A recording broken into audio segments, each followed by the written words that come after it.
So, the new console's launched today, huh? Well, I guess it's time to fork up some cash. Oh. Well, I'm sure it'll be back in stock tomorrow. Oh. Yeah, I'll try again tomorrow. Oh. Okay, fine, I'm selling my soul. Alright. The new console generation is upon us, promising higher resolution graphics, faster load times, and less cash in our wallets. Hooray! So I know these new consoles are extremely hard to find right now, and are projected to be that way for a while, but is it even worth getting? Is all the hype really worth it? Well, yes. And this is coming from a first-time PlayStation owner. That's right, I have never owned a PlayStation until now. So why did I sell my soul to get one of these things? I have a computer that can ray trace and all that fancy stuff. Well, this review will be one that I haven't seen yet on YouTube. One that is from the perspective of someone completely new to the PlayStation scene. See, my brothers love Xbox. They had the first one and used to play Halo all the time in our garage back in the day. We played Rock Band 2 and Crackdown on the Xbox 360, and I vividly remember my brother's enthusiasm when he got an Xbox One at launch. Even when the One X came out, he bought it immediately. He was also one of the lucky few to snag an Xbox Series X straight from Microsoft. The only exposure I had to PlayStation as a kid was my dad's fat PS3, which I used to play Toy Story 3 on as a kid. Still, even I joined the Xbox gang when I got my Xbox One for Christmas just for Fallout 4, and I loved it. I have many memories of exploring Fallout's worlds, destroying buildings in Just Cause 3, and even playing some Fortnite on it. So you may be asking, why then did I switch to a PlayStation? Well, it's all due to one person, named Peter Parker. You're a fraud, Spider-Man! I love Spider-Man, okay? Into the Spider-Verse is probably my favorite movie because spider stories make you feel great. So when I saw that 2018's Marvel's Spider-Man was released on PS4 and PS4 only, I was a little sad. It makes sense. Sony has rights to Spider-Man and they own a console.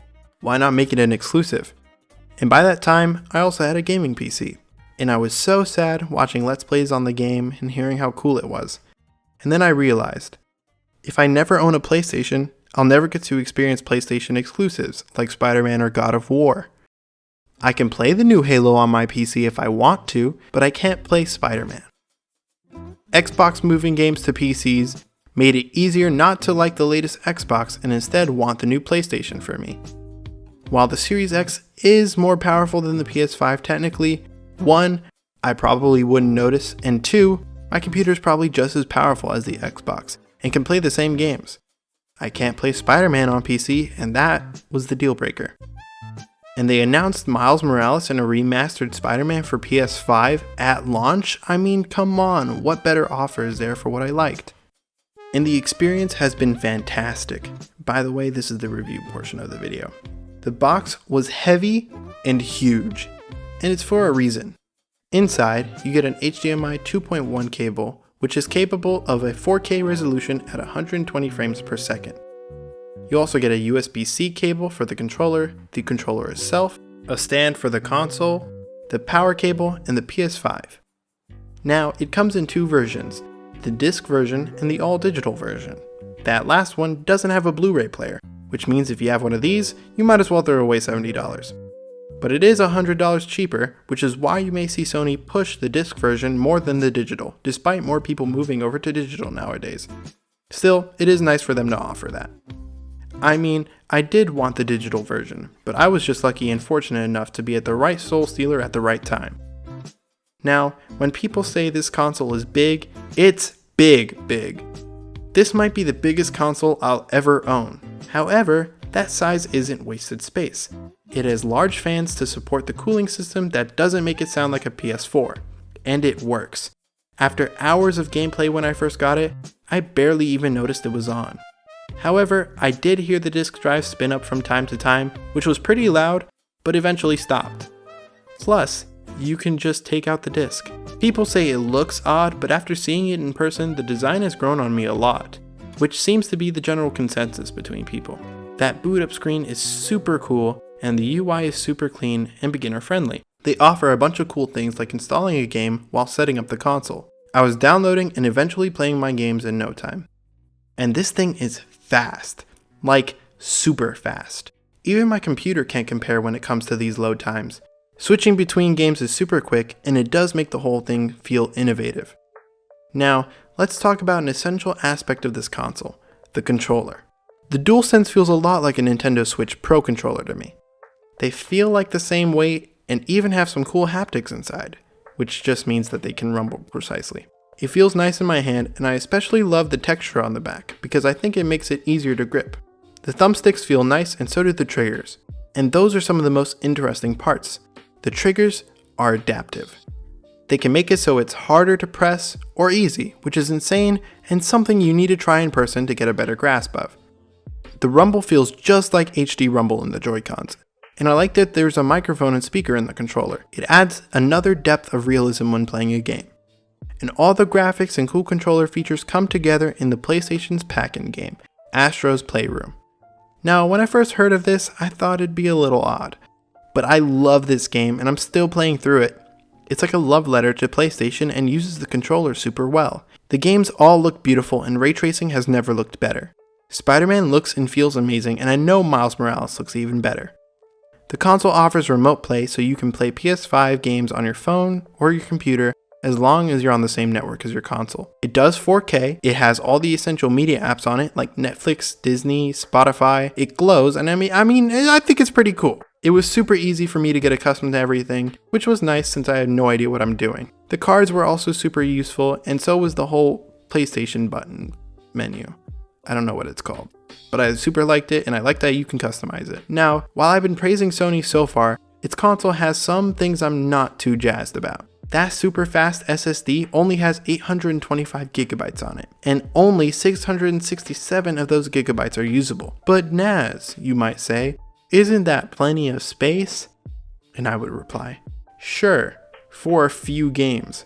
Modern games nowadays easily take up to 75 to 100 gigabytes of space, especially if they have to support 120 frames per second and many resolution sizes. So, for example, I have about 5 games installed right now, and I've used 220 gigabytes of the 667 I had open. Yeah. While Sony did a good thing by letting us use normal computer SSDs in our PS5s, unlike Microsoft's proprietary modules, they'll most likely be expensive and must be approved by Sony, and it currently doesn't support that. You can use an external drive, but that requires you to move games on and off your SSD. Kinda sad. Also, there aren't many launch titles that are exclusive to PS5, which may be the reason not to upgrade right now. You can play many of these games on your PS4, but as someone who didn't have a PlayStation, it didn't make much sense for me to buy a PS4. Considering the Pro is just as expensive as the PS5 Digital Edition. And while I kind of wish the console wasn't that big, I am more than willing to sacrifice some quiet gaming than jet engine gaming. So yeah, overall, I really like the PS5, and I'm excited to see where the next era takes us. But I'd say you don't have to buy one right now, as over time they will come back in stock and it'll be easier to buy one. I just bought one because I'm impatient and wanted to avoid as many spoilers for Miles Morales as possible. So if you can't get one right now, don't stress too much. But if you really want one, just keep trying. That's how I got mine. And if you're deciding between an Xbox Series X/S or a PS5, my recommendation would be based on the experiences you want and what's available to you right now. If you don't have a computer that can play the latest and greatest, either one is really good and just depends on smaller things, like the Series X's 1TB SSD compared to the 825GB PS5. Now, if you have a PC that can play all the cool games, I implore you to debate on those experiences offered by both. Would you be able to experience Xbox games without an Xbox? Probably. Would you be able to experience PlayStation games without a PlayStation? No. And even then, it still comes down to preferences, like which design you like better. So at the end of the day, it's pretty much just what you want. So, for this review, I'm gonna give the PS5 a solid 8 out of 10. Can't wait to see what Sony does next. Hey everyone, so I thought I'd take this section of the outro to just tell you guys how I got my PS5 and probably a better way to get a PS5 like in general if you're still looking for one. I got mine, and the way I recommend to get it is straight from Sony through PlayStation Direct. I'll have their link in the description. You have to wait in a queue. You have to usually be like super early in the queue. You have to wait in the queue and they'll let you in the store to buy a PS5. I was super lucky one day. I was just refreshing the page and I got in and I was one of the first people and I bought one. and I got it literally 3 days later. So it was super fast shipping, super awesome, and I was so fortunate in order to get one. And honestly, that's how I'm going to recommend getting a PS5 right now, because it seems to be one of the more reliable ways to get one. They do random drops throughout the weekdays, so Monday through Friday, and it is really random. You can follow Twitter accounts like Wario64 and this other one. I forgot his name. I'm just going to link it on the screen.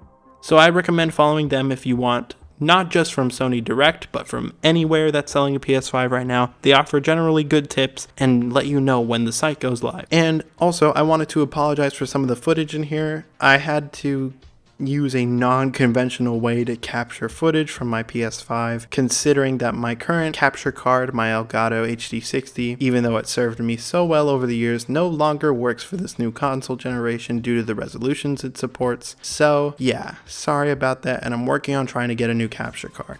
But if you want to help make that road to getting a new capture card easier for me, you can always hit that like and subscribe button. In fact, I implore you to do that because it helps out the channel. And if you really like this video, why not? But as always, let me know what you guys thought about the video, whether you liked it or disliked it in the comments down below. Hit like or dislike if you want. And yeah, stay safe everyone. Have a good night. Goodbye.